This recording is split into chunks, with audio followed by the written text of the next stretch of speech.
Pronto, pessoal, tá gravando, certo?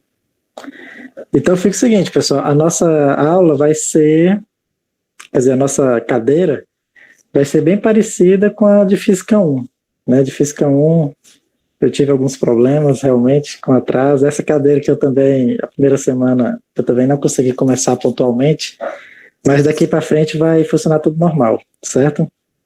Então fica o seguinte, nós temos aula na quinta noite, certo? Sexta-noite, né? Quinta-noite é aquele horário de 6h30 e sexta-noite é esse horário de 8 horas, certo? Essas duas aulas eu queria fazer síncronas com vocês. Tem a aula à tarde também, que é quinta à tarde, mas essa aula não vamos fazer síncrona, certo? Ela fica como uma atividade, né? Toda semana eu vou passar atividade para vocês. Essa atividade vai valer ponto e vai valer como presença das 3 aulas, certo? Então, quem fizer as atividades, né, naquele mesmo esquema que a gente fez na disciplina anterior, certo? Em que eu passava, botava lá um quizinhos lá no Google Classroom e vocês me entregavam, certo? E aí, naquele mesmo esquema, né? O Igor pediu para ir com calma nas atividades menos extensas. Vocês estavam achando grandes as atividades, mas, por favor, tenha pena da gente no número de questões. Muito grande. Os outros professores passam atividades com quantas questões? É enorme. Eu estava achando era pouco. Mas fica o seguinte, pessoal. Tudo bem, então vamos ser. Eu vou tentar diminuir o número de atividades. Vou tentar limitar aí. Entre 15 e 20, tá bom, né? Porque vocês têm uma semana para resolver. Você vai dar pelo menos uma semana para vocês resolverem, né? Então, vamos por 15 questões, seria resolver 2 questões por dia, tá bom, né? Você senta ali meia horinha, resolve 2 questões. E aí fica o seguinte. 5 questões. Bom, vão ser menos questões, pessoal. Eu vou medir mais ou menos um valor bom, certo? Eu acho que 5 já seria pouco, né? Mas qualquer coisa, se ficar pouco tempo, eu posso dar mais uma semana, não se preocupe que vai dar tudo certo. E aquele método que a gente estava usando, não sei se vocês gostaram, né? Para mim eu achei bom, né? Que é aquele método que vocês tiveram alguma dúvida, eu resolvo a questão, tiro a foto e mando para vocês, lá no grupo do WhatsApp, né? A gente vai continuar, né? Talvez eu não consiga resolver no exato momento que vocês pedirem, mas posso resolver algumas horas depois, ou às vezes no mais tardar no dia seguinte, certo? Vai ficar naquele mesmo método, tudo bem? E assim, aí nesse caso aqui, eu não vou... Vamos continuar sendo individual, né? Eu vou diminuir o número de questões, certo? E aí vai dar certo a gente fazer individual, né? Na disciplina passada, a gente fez em equipe, mas é porque estava tudo muito apertado, né? Essa aqui a gente está começando mais cedo, né? Então vai dar mais certo, certo? Mas assim, todos os professores estão passando atividade semanalmente, né? Não é só eu não é isso?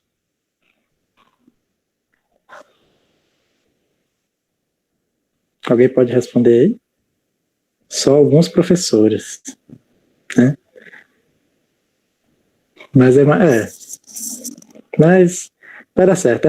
Esse conteúdo que a gente vai ver na disciplina, ele é bem mais divertido, eu acho, na minha opinião, né? Porque ele é bem mais aplicado, né? Que inclusive é importante eu falar para vocês o que a gente vai ver nessa disciplina agora, né?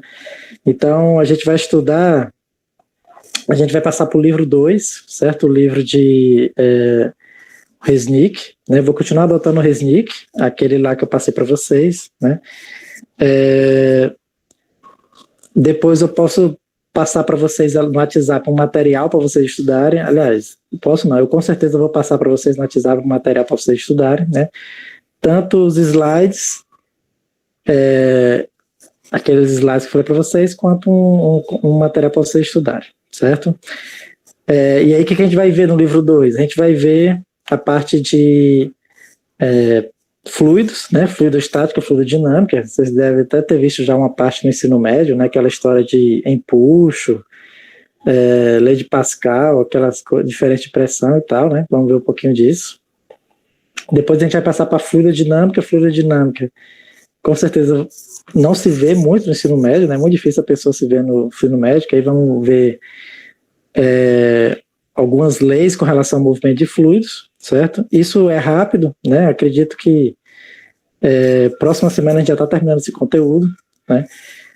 Depois a gente vai passar para a parte de ondas, né? Vamos estudar ondulatória, né? Movimento harmônico, enfim, todo o conteúdo de ondas. Depois a gente vai ver a parte de termodinâmica, que é a parte de gases, primeira lei da termodinâmica, segunda lei, né? Para vocês da química, isso é muito importante, né? Especialmente importante para vocês. E, por último, isso é uma coisa que está confusa no PPC de vocês, do curso de vocês, que ele coloca que a gente deve ver na ementa, né, que é uma partezinha lá do PPC, quer dizer, do PUD da disciplina, ele coloca que a gente tem que ver eletrostática e eletrodinâmica, né? Mas quando você vai para o conteúdo, ele não coloca que a gente vai ver eletrostática e termodinâmica. Então, assim, eu acredito que está errado, né? Erraram na hora que foram fazer o PUD da disciplina. Então, assim, essa parte de eletrostática e eletrodinâmica, a gente só vai ver se der tempo, né? Como está lá, acho que na verdade está colocado errado lá, então só se sobrar tempo a gente começa a estudar esse assunto de eletrostática e eletrodinâmica. Que eu acho até meio difícil, né? Porque a gente tem que ver a parte de fluido todinha, a parte ondulatória toda e depois a parte de termodinâmica toda, né? Então é muito conteúdo e a gente só vai conseguir ver tudo isso porque as aulas vão ser online. As aulas online fluem mais rapidamente, né? Se fosse aula presencial, seria até difícil terminar todo esse conteúdo. Tá ok? E aí as avaliações vão ser só os trabalhos, né? Não vai ter prova nem nada disso, né? As avaliações vão ser aqueles trabalhos que vai servir tanto para nota quanto para a presença de vocês, certo? Alguma dúvida em relação a isso, pessoal? Vai ficar aquele mesmo esquema que a gente sempre fez, certo? Então, assim, na aula de hoje, outra coisa, vocês têm essa primeira aula AB, porque, por exemplo, eu estou sem a primeira aula B, então se vocês quiserem, a gente poderia começar mais cedo, umas 7 horas, né? O AB da sexta. Né? Vocês têm um AB, né? Então pronto, então se tem um AB, então a gente começa umas 8 horas mesmo, 9 e pouco a gente termina, certo? E na quinta a gente tem o AB, não é isso? Quinta-feira a gente tem um AB, e aí eu ia perguntar para vocês se vocês querem que eu comece 7 horas como a gente fez no semestre passado, né? Porque algumas pessoas chegavam do trabalho e tal, ainda ia naturalmente descansar um pouco, tomar um banho. Então, se vocês quiserem, a gente pode começar a quinta-feira, o AB às 7 horas, aí a gente terminaria umas 8 horas, né? A Fernanda aprovou, se quer, né? Só uma perguntinha, vocês têm o CD da quinta com algum professor? Alguma aula?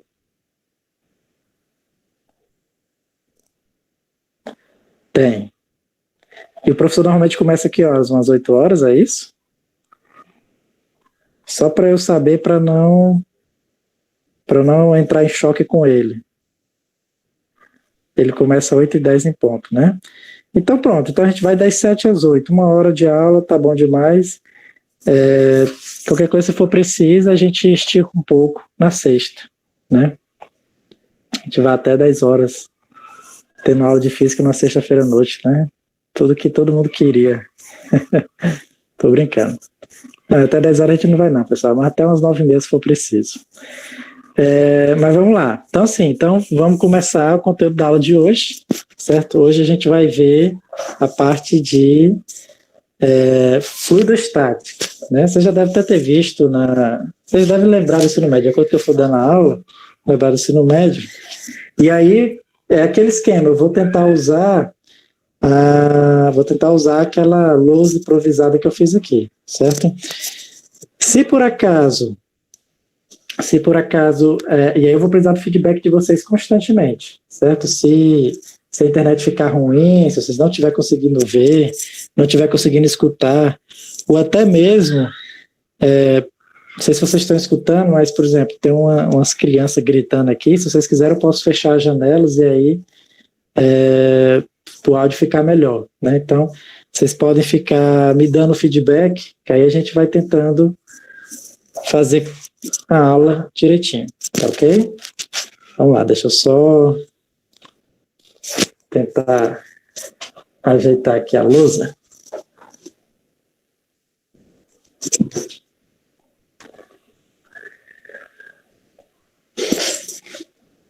Bom, se qualquer coisa pode falar no chat aí, certo? Mas vamos lá, hoje vamos começar com a parte de mecânica dos fluidos, certo? Vou botar aqui. Mecânica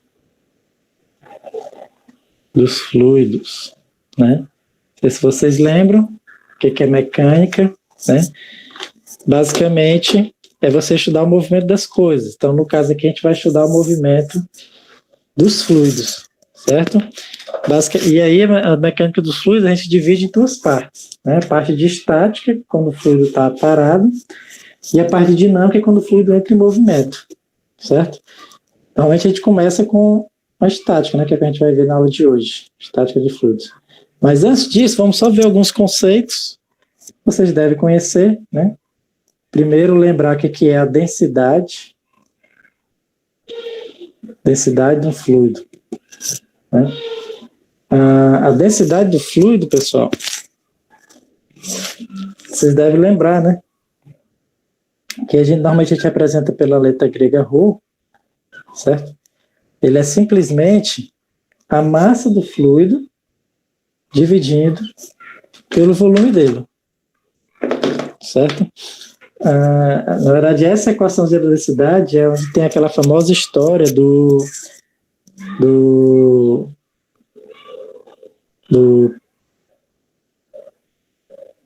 agora esqueci o nome do cientista, do filósofo, né, que gritou eureka, né, que teoricamente ninguém sabia conseguir identificar o que era ouro, o que não era, né, o que era ouro ou era o ouro de tolo, e aí ele conseguiu identificar a partir do momento que ele pensou nessa equação da densidade, né?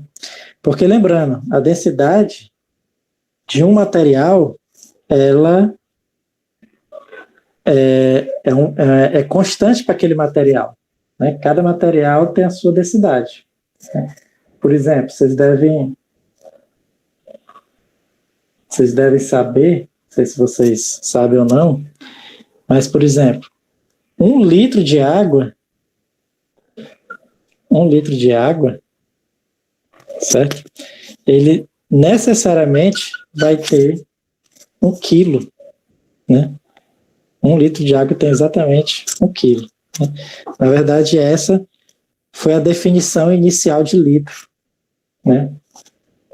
E aí, com isso aqui, você pode calcular a densidade da água, né? A densidade da água é 1 quilo por litro, né? Cada quilo de água tem 1 litro. Lembrando que no SI, né? No SI, a unidade de densidade é o quê? É a unidade de massa, que é o quilograma, dividido pela unidade de volume, né? Que no SI é metro ao cubo. Deixa eu desenhar aqui em cima da luz. Não vai dar para ver nada. Vamos botar aqui. A densidade, né? A unidade de densidade vai ser quilograma por metro cúbico, certo? O que acontece? Mas muitas vezes a gente usa a unidade como sendo grama por centímetro cúbico. E é importante a gente saber transformar de quilograma por metro cúbico para grama grama por centímetro cúbico, certo? E aí, né, até nem eu lembro como é que se transforma, vou lembrar aqui agora com vocês, né? Mas é só a gente fazer o seguinte, ó. Se eu tenho 1 quilograma por 1 metro cúbico, né, isso aqui pode ser escrito como... deixa eu colocar aqui. 1 quilograma são 1.000 gramas, né, dividido, e 1 metro cúbico são... Depois eu vou botar uma coisa, fazer uma sombra aqui com essa luz. E 1 metro cúbico são... 1 metro são 100 centímetros, né? Mas como está o cubo, então eu tenho que levar esse 100 ao cubo também. Certo? E aí fica o seguinte. Então aqui vai ficar 1.000 gramas dividido. Vamos fazer em potência de 10, né? Melhor. Aqui é 10 a terceira gramas dividido por... Aqui eu tenho 10 ao quadrado, ao cubo, 10 a sexta, né? Centímetro cúbico. Ou seja, 1 quilograma por metro cúbico vai ser... Posso cortar o 10 a terceira com 10 a sexta. Vai ser exatamente 1 sobre 1.000, né? 1 sobre 10 a terceira, grama por centímetro cúbico. Certo? Bom, eu fiz tudo isso só para a gente achar a relação aqui de um para o outro, né? Como eu falei, é importante a gente saber essa relação. Né? E nem eu lembrar direito qual era o fator de conversão, tive que fazer os cálculos para lembrar. Mas aí fica o seguinte, significa dizer que se você está em quilograma por metro cúbico e quer transformar em grama por centímetro cúbico, então fica o seguinte, de quilograma para grama por centímetro cúbico, você divide por 1.000, certo? De quilograma para grama por centímetro cúbico. De grama por centímetro cúbico para quilograma, você multiplica por 1.000. Tudo bem? Porque é só essa conversãozinha aí, certo?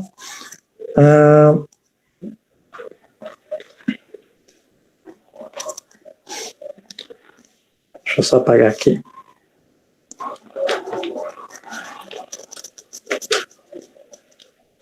Uma unidade que também é muito convencional para a gente, pessoal, é o quilograma por litro, né? No nosso dia a dia, a gente usa muito a unidade de volume em litros, certo?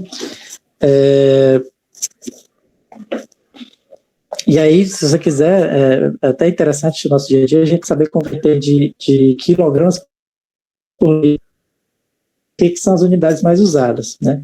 Na verdade, a conversão é bem simples, né?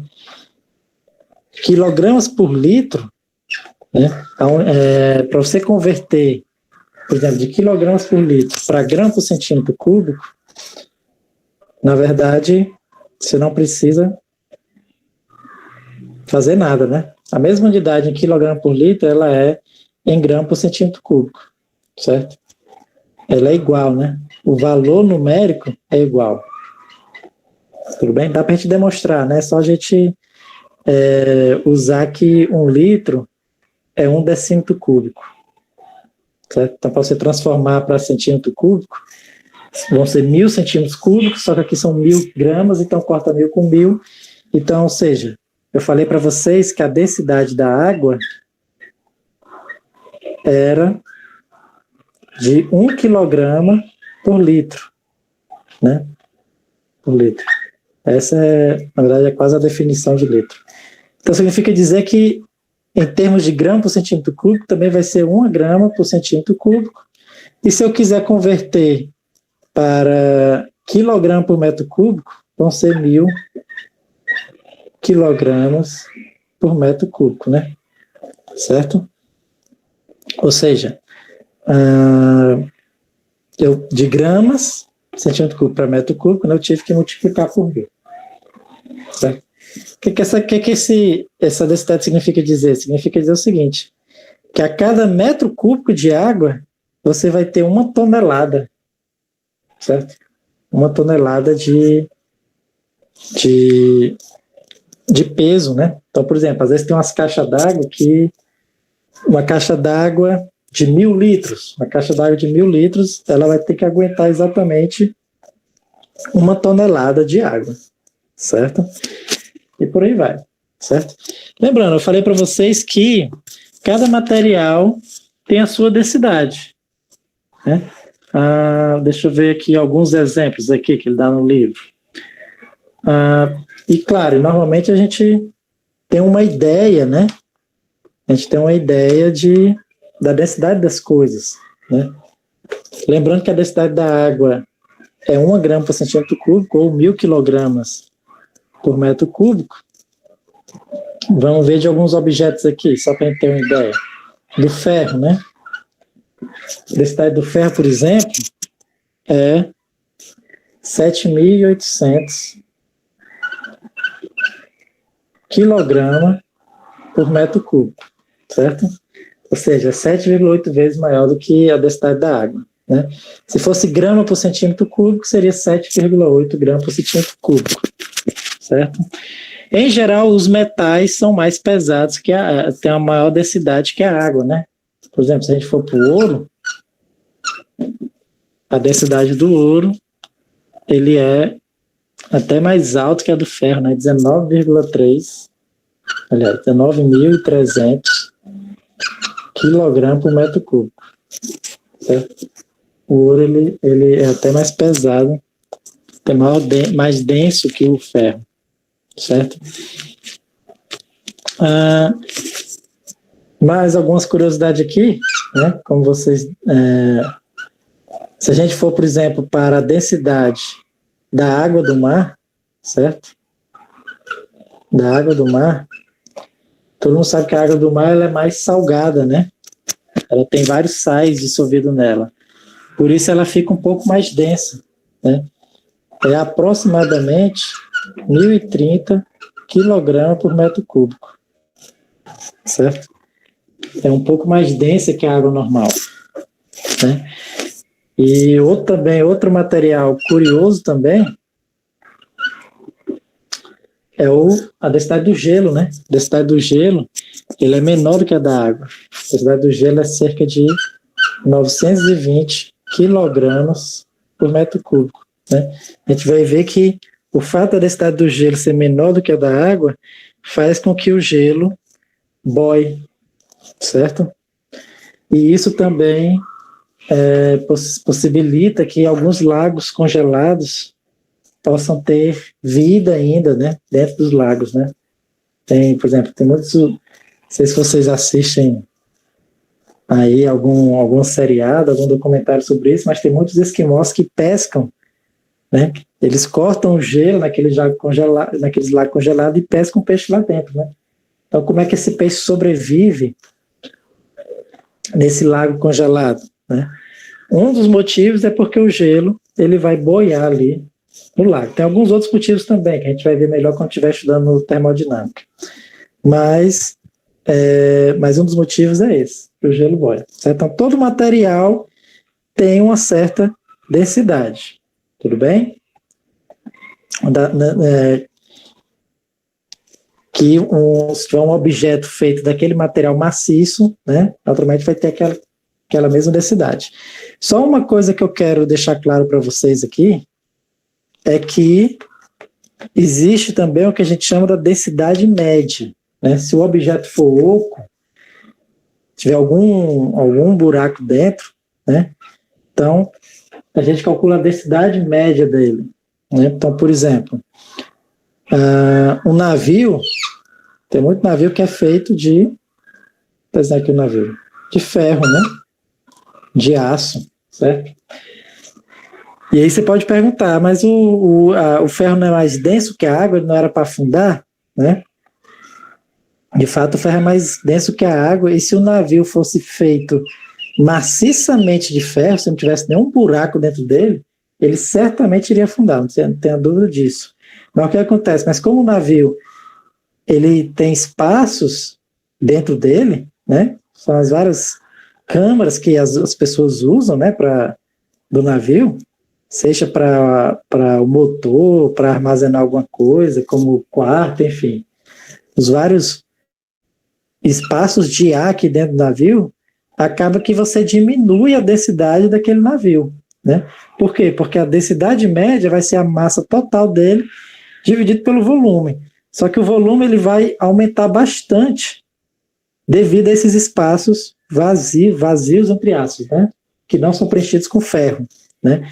Dentro do navio, né? Que são as câmaras que servem para alguma função. Então, o que acontece? Acaba que se você for calcular a densidade média do navio, ela vai ficar menor do que a da água, né? E por isso o navio boia, apesar do navio ser feito geralmente de aço, certo?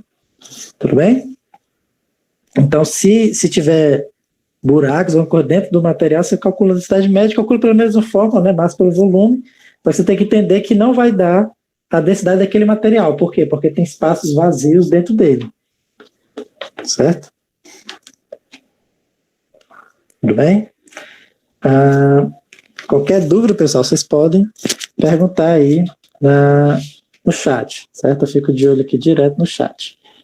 Vamos lá, e agora vamos entender, né, um dos conceitos fundamentais para a gente estudar fluidos, que é o conceito de pressão, certo? Pressão.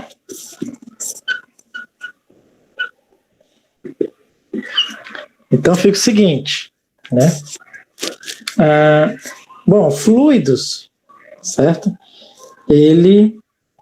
A definição de fluidos, né, por mais óbvio que pareça, mas é tudo que flui, né?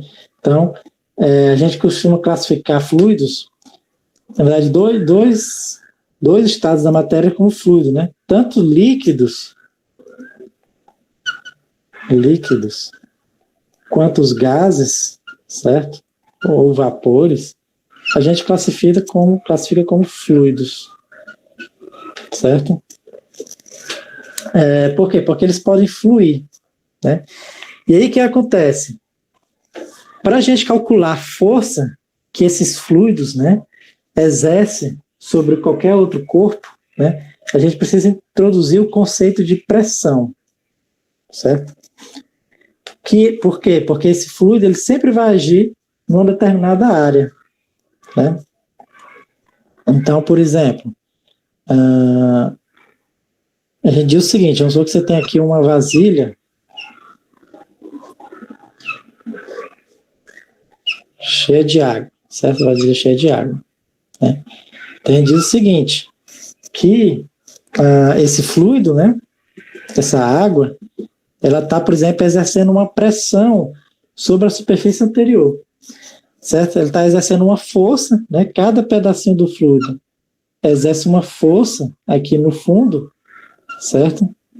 E essa força é responsável em exercer uma pressão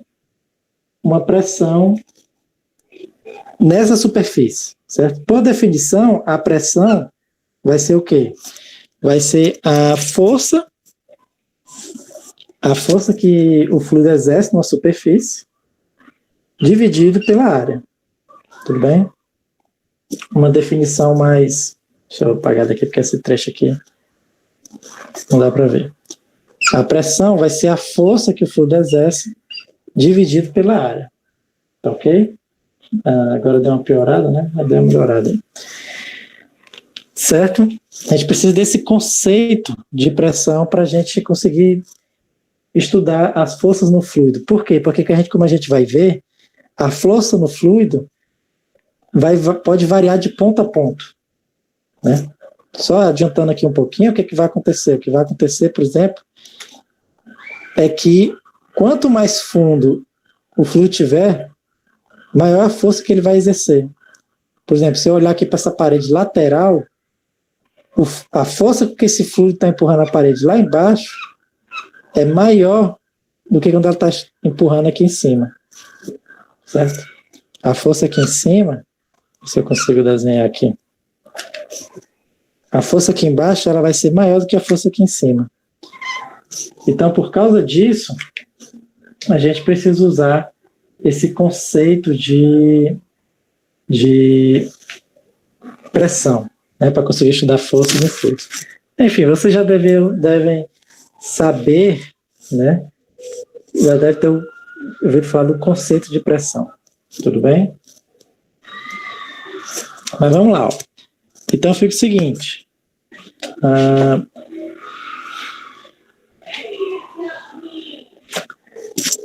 Uma coisa essencial para a gente saber, né, a gente precisa saber calcular a pressão dentro de um fluido, certo? Que é exatamente o que a gente conhece como lei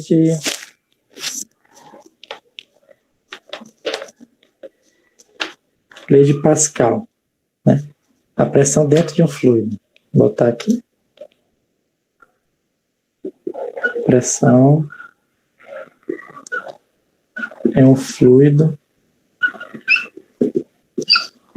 parado, certo? Então, o que acontece, ó? O que acontece é o seguinte, né? Naturalmente, quando você entra na água, certo? A água começa a exercer uma pressão sobre o corpo, né? É só você imaginar o seguinte, você tá imerso no fluido, né? É como se você estivesse imerso numa piscina de bolinha, né? Imagina que você está aqui, ó, numa piscina de bolinha. Tem várias bolinhas arrodeando você. Aquelas piscinas de bolinha de criança mesmo. Então, o que acontece? Essas bolinhas, elas vão exercer uma força sobre você, né? Elas vão se apoiar aqui em cima de você, né? Então, elas exercem uma força. Certo? Todas as bolinhas aqui vão exercer uma força em contato com o seu corpo, né? A mesma coisa vai ser verdade quando você está imerso no fluido, né? Afinal de contas, quando você está imerso no fluido, você está imerso numa piscina de bolinhas, sendo que as bolinhas são do tamanho atômico, certo? Então, assim, a água, quando você bota um objeto dentro da água, ou em qualquer fluido, existe de fato um conjunto de forças, né? Cada átomo ali faz uma força sobre o corpo, certo?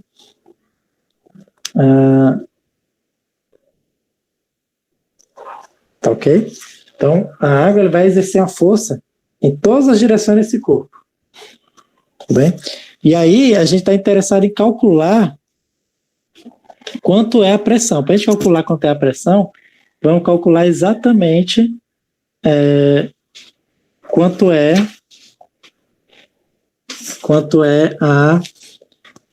a pressão em cada ponto desse fluido. Certo? Então, o que acontece? Primeiro, né? Então, o que acontece é o seguinte, essas forças nas laterais, uma cancela a outra, né? Vamos dar aqui o nome. Que força F1, S de cima para baixo, uma força F2, S de baixo para cima. As forças nas laterais acabam cancelando uma a outra, certo? E aí, para a gente poder calcular a pressão em cada uma, a gente vai usar o seguinte argumento, certo? Imagine que esse objeto aqui, que esteja dentro d'água, seja feito da própria água, né? Ou seja, na verdade, vamos supor o seguinte, vamos supor que eu separe aqui uma certa região quadriculada de água numa certa piscina, numa certa região que tem água, tudo bem? O que eu quero dizer com isso? Essa parte aqui, né, ela vai estar em equilíbrio com essas duas forças, certo? Ou seja, a água que rodeia essa região que contém água, né, ela exerce uma força sobre ela, né, a força de contato, da mesma forma que se tivesse um objeto aqui também exerceria uma força, sendo que essas forças estão em equilíbrio, né? Então eu posso dizer o seguinte, que existe a força peso aqui, né, puxando essa parte da água para baixo, tudo bem? Desenho aqui um pouco para o lado para não sujar aqui.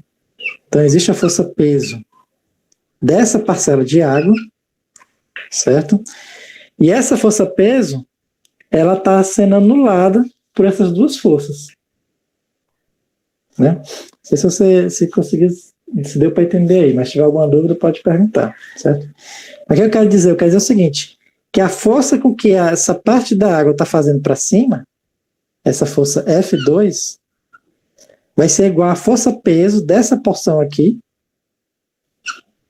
mais a força F1. Tá ok?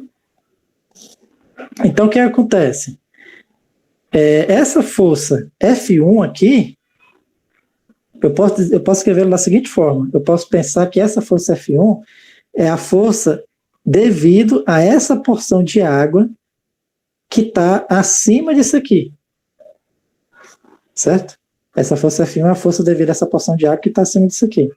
Então, eu posso escrever o seguinte, ó, que F2 vai ser igual à força peso dessa região de água aqui. Tudo bem? Vamos deixar aqui força peso. Mais a força F1. Só que essa força F1 é a força que essa região aqui, ó, que está aqui em cima, essa região aqui, ó, ela está apoiada aqui nessa base aqui, né? Então, essa região faz uma força sobre isso aqui. E aí eu posso calcular a força que isso aqui faz. Né? Para eu calcular a força que isso aqui faz sobre isso aqui, é exatamente o peso dela, né? É o peso dela. E o peso dela vai ser a massa desse trecho aqui vezes a gravidade. Tudo bem? Sendo que a massa dessa porção aqui, eu posso escrever, lembrando, né? Como sendo a densidade vezes o volume. Né? Lembrando, a densidade é o quê? Massa sobre o volume. Então, massa, então, se eu isolar a massa aqui, vai dar densidade vezes volume. Substituo aqui, certo? Então, vai ser esse volume dessa região aqui, tudo bem? E, finalmente, o volume dessa região eu posso escrever como sendo o quê?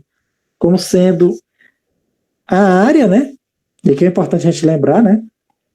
Como é que a gente calcula o volume? Pode ser a área da base vezes a altura, né? Então, aqui vai ter uma certa altura. Essa altura aqui, vou chamar de H1, que é a profundidade. Certo? Vezes essa área aqui, área dessa região aqui, né? Essa região aqui, ó, que está em cima do objeto. Tudo bem? Então, esse V aqui, a gente vai escrever como sendo H1 vezes a área, vezes a gravidade. Certo? Então, vamos lá. F2 aqui, como é que eu vou escrever? F2 eu vou escrever como sendo, lembrando aí já da equação da pressão, certo? Então, vai ser a área vezes a pressão, né? Então, vai dar a área vezes a pressão nesse ponto 2, certo? Vai ser igual o peso desse cara aqui. E aí o peso desse cara, eu posso escrever da seguinte forma, né? Também vai ser massa vezes a gravidade, sendo que a massa, eu posso escrever dessa mesma formazinha aqui. Certo? Então vai ser essa altura aqui, né? Vai ser a densidade da água, certo? A densidade da água, vezes essa altura aqui, vamos chamar de H2, vezes a área, vezes a gravidade, mais esse segundo termo aqui, que é a mesma coisa, né? Que muda é H1, vezes a área, vezes a gravidade. Tudo bem? E aí a gente já está quase conseguindo a equaçãozinha que vai determinar a área, aliás, que vai determinar a pressão nesse ponto aqui, né? Observe que a pressão que eu chamei aqui do ponto 2, certo? Então, aqui, infelizmente, aqui esse aqui é peso, certo, pessoal? Vou chamar de PG para não confundir com pressão. Vamos lá, então aqui, só para a gente finalizar, eu posso cortar a área aqui, a área aqui, a área aqui.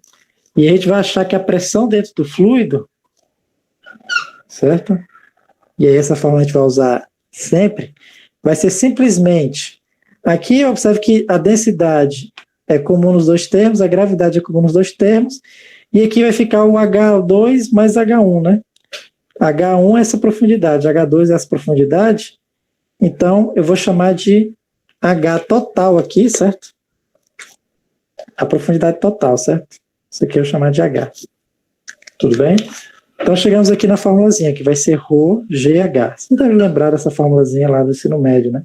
A pressão é dada por ρGH, certo? A pressão dentro de um fluido, né?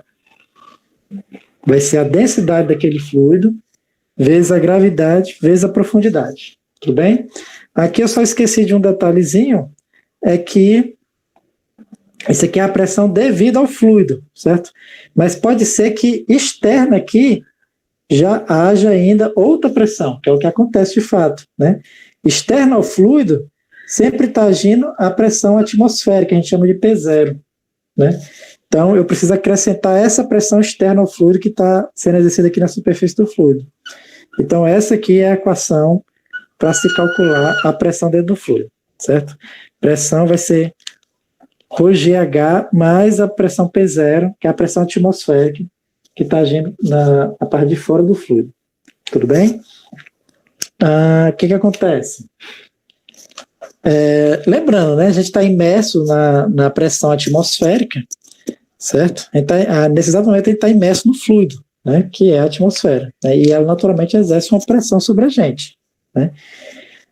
Uma pressão que, inclusive, a gente não sente porque, né, a gente já nasceu nela, né, o nosso organismo todo é acostumado a viver nela, né? Mas você pode sentir variações, né, dela. Então, por exemplo, quando você sobe uma serra muito alta, você pode sentir os seus ouvidos, né, mudando. Você sente alguma coisa no ouvido, né? Na verdade, o que você sente, se você subir rapidamente uma serra, você vai sentir os seus ouvidos sendo meio que querendo estourar para fora, certo? Por quê? Porque a pressão vai diminuir, né? Quando você vai subindo numa serra, a pressão vai diminuir. Por quê? Exatamente por causa dessa equação, né? Essa equação aqui a gente fez para a água, mas ela é válida para qualquer fluido, né? Então o que acontece? Ó? A gente está imerso no fluido, que é a atmosfera, certo? Então, se você sobe uma serra, o que está acontecendo? Se você sobe uma serra, o que está acontecendo é que a profundidade que você está nesse fluido, né? A profundidade que você está nesse fluido, ela diminui, esse H diminui, certo? Lembrando, esse H é a profundidade. Então, ou seja, a pressão lá em cima da serra é menor do que a pressão aqui embaixo, certo? Por quê? Porque tem menos ar em cima da sua cabeça, né? Lógico que esse desenho aqui está fora de escala, né? Mesmo se você subir no Everest, ainda vai ter bastante atmosfera para cima, certo? Então, assim, então a gente está imerso nessa fluido, né? E o mais interessante é que quanto mais fundo você entra na água, na piscina, ou no mar, seja onde for, maior é a pressão. Certo? Não sei se vocês já tiveram a oportunidade de entrar numa piscina muito funda, né? Se você entrar, por exemplo, numa piscina de 3 metros, 4 metros, 5 metros, se você for até lá embaixo, você vai sentir a pressão nos seus ouvidos, né? Porque os seus ouvidos, ele tem espaços aéreos, né? E esses espaços aéreos, eles sempre estão a 1 atm, a 1 atmosfera, certo? A 1 atmosfera, que é a unidade de pressão que a gente usa, certo? Então, por exemplo, quando você está aqui imerso no ar, a pressão sobre você é 1 atmosfera. Eu botei aqui só na sua cabeça, mas, na verdade, essa mesma pressão, ela exerce em todas as direções aqui no seu corpo, certo? 1 atmosfera, né? E aí o que acontece? Todos os seus espaços aéreos dentro do seu corpo, né? A gente tem alguns espaços que tem bolsões de ar no nosso corpo, né? Onde é o nosso ouvido, aqui nas maçãs do rosto, né? A gente tem alguns espaços aéreos, certo? E no nariz, né? Então, assim, e o pulmão também, né? Então, o que acontece? Esses espaços aéreos, normalmente, eles sempre estão a 1 atm, na mesma pressão que a gente está na atmosfera. Se você entrar numa piscina, o que vai acontecer? O ar que está dentro dessas regiões, eles vão continuar 1 atm, mas a água que está ali lhe circundando vai ter mais do que 1 atm, né? Só para a gente ter ideia, dá para a gente calcular usando essa formulazinha. Mas se você descer 5 metros, a pressão vai ser exatamente 1,5 atm, vai ser 50% maior.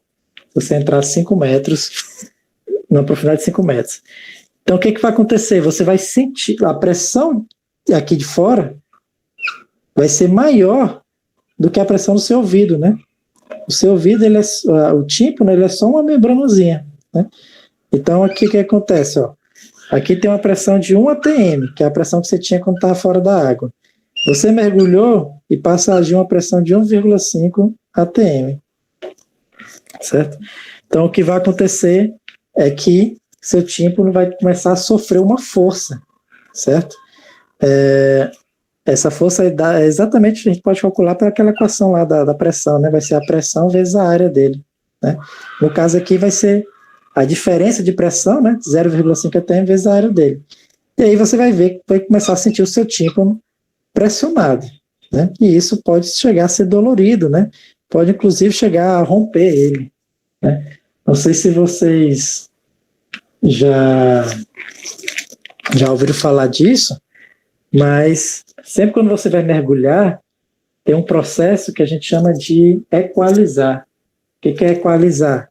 É você balancear essa pressão aqui. Tem alguns procedimentos que você faz que você consegue deixar o seu ouvido, né, os espaços aéreos do seu rosto, com a mesma pressão externa. Então, no que você deixa com a mesma pressão externa, então não existe mais essa força aqui agindo no seu tímpano, né?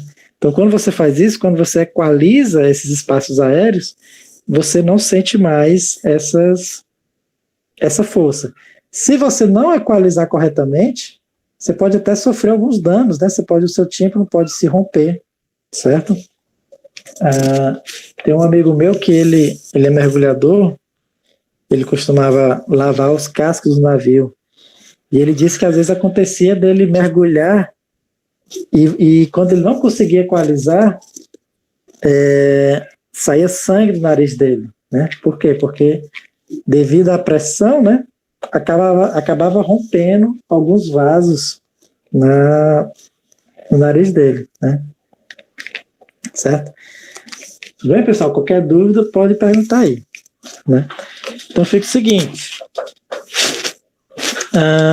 essa aí é a forma que a gente calcula a pressão, certo?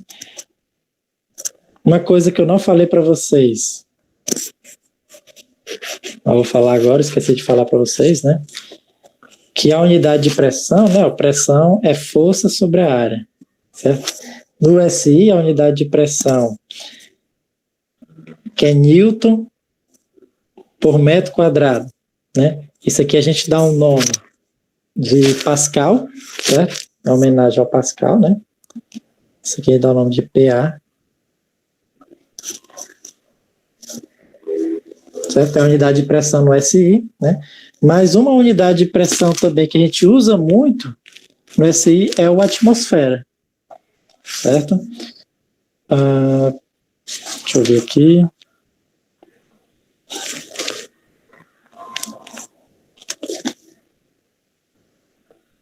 Pronto. Queria só achar aqui a conversão, né? Uma unidade que a gente usa muito é o atmosfera, que é a ATM, né? Porque a gente usa muito porque a ATM é exatamente a pressão atmosférica que age na gente, né? Por isso que a gente chama de atmosfera. Então ela é bastante convencional. Mas aí que tá, como a gente vai precisar transformar no SI, né, para usar essa equaçãozinha, ó, esse P0 é 1 atmosfera, a pressão atmosfera aqui, certo? Sendo que esses aqui a gente vai usar no SI. Então, é sempre bom a gente saber quanto é 1 atmosfera em Pascal, né? Então, 1 atmosfera em Pascal é 1,013 vezes 10 a quinta. Vezes 10 elevado a quinta Pascal. Certo? Mas nas questões, a gente vai usar só o 10 a quinta, tudo bem? Então, 1 atm sempre vai ser a mesma coisa que 10 elevado a 5 Pascal. Certo? ATM é só uma unidade convencional. Na prática mesmo, a gente sempre vai calcular usando Pascal. Certo? Qualquer dúvida pode perguntar, pessoal. Por exemplo, vamos até fazer um exercíciozinho. Falei para vocês que se vocês descerem 5 metros, se vocês descerem 5 metros numa piscina e não equalizar o seu ouvido, né, vai ter uma diferença no seu tímpano, né, ó, vai ter uma diferença de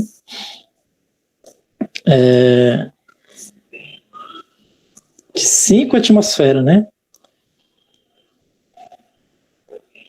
Certo? Então, usando aquela equaçãozinha ali, depois eu vou fazer alguns exemplos melhores, mas usando aquela equação, a gente descobre que a cada 10 metros que você entra dentro da água, a cada 10 metros a pressão aumenta de 1 atmosfera. Então, se você mergulhou 5 metros, você vai ter a pressão de 1,5 atmosfera agindo no seu ouvido, sendo que o seu ouvido vai estar com 1 atmosfera aqui do que ele vinha quando você veio do que ele estava, né, pressão antes de você ter mergulhado, certo? Ou seja, o seu ouvido vai estar sofrendo uma pressão de 0,5 atm. Vamos calcular qual é a força que está exercendo sobre ele, certo? Então, o que acontece? Para a gente calcular, lembrar que a pressão é força sobre a área, certo? Que é 0,5 atm. Bem, e a área é a área do tímpano, né? Ele vai ter que dar para a gente. Aqui eu vou usar a área do tímpano sendo aproximadamente 1 centímetro quadrado, certo? 1 centímetro quadrado, aproximadamente, né? Ou seja, como se fosse 1 centímetro assim ou assim, né? 1 centímetro desse lado e 1 centímetro desse lado. Bem, só facilitar a nossa vida. Ou seja, a força seria 0,5 atm vezes a área, que é 1 centímetro quadrado. Sendo que aqui, pessoal, esse pincel, deixa, tá dando para ver nada aqui, né? Vamos vir para cá. A força vai ser 1 atm vezes 1 centímetro quadrado. Só que aqui está tudo fora do SI, né? Vamos transformar tudo no SI para a gente obter uma força que a gente possa entender. Então, 1 atm eu posso escrever como sendo 10 a quinta, certo? E 1 centímetro quadrado, transformando para metro, de centímetro para metro eu divido por 100. Então, como eu quero transformar, como é tal quadrado, então eu vou dividir por 100 ao quadrado, certo? Então, isso aqui é dividido por 100 ao quadrado, né? 100 ao quadrado é 10 a quarta. Ou seja, a força que está agindo ali no seu tímpano vai ser de aproximadamente 10 newtons, né? 10 newtons, só para a gente ter uma ideia, é a força equivalente a um peso de 1 quilo. Né? Como se você estivesse levando uma pancada de um peso de 1 quilo, como se você estivesse colocando um peso de 1 quilo sobre o seu ouvido ali, quando você mergulha 5 metros, certo? Só deixar claro que não é sobre a sua orelha, né? É 1 quilo sobre o seu tímpano, né? É uma força grande, né? Quem já mergulhou sabe que incomoda bastante, certo? Eu já entrei em piscina de 5 metros, incomoda bastante mesmo, certo? Vamos fazer o seguinte, pessoal. São 9h05, certo? Vamos fazer o seguinte. Hoje a gente fica por aqui, certo? Próxima semana, eu acredito que a gente termine esse conteúdo. Na realidade, a parte de hidrostática, a gente já quase terminou tudo. Falta só a gente resolver algumas questões para exercitar isso aqui e ver a parte do macaco hidráulico, certo? Mas aí a gente faz o seguinte, por hoje a gente fica por aqui, tudo bem? E aí, a partir da próxima aula, eu vou passar o exercício sobre fluido estático, certo? Alguém tem alguma dúvida?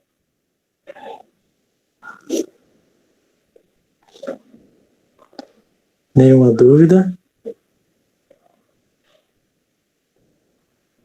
Bom, se ninguém tem nenhuma dúvida, então a gente pode finalizá-la por aqui, certo? Boa noite, um bom final de semana para vocês, certo?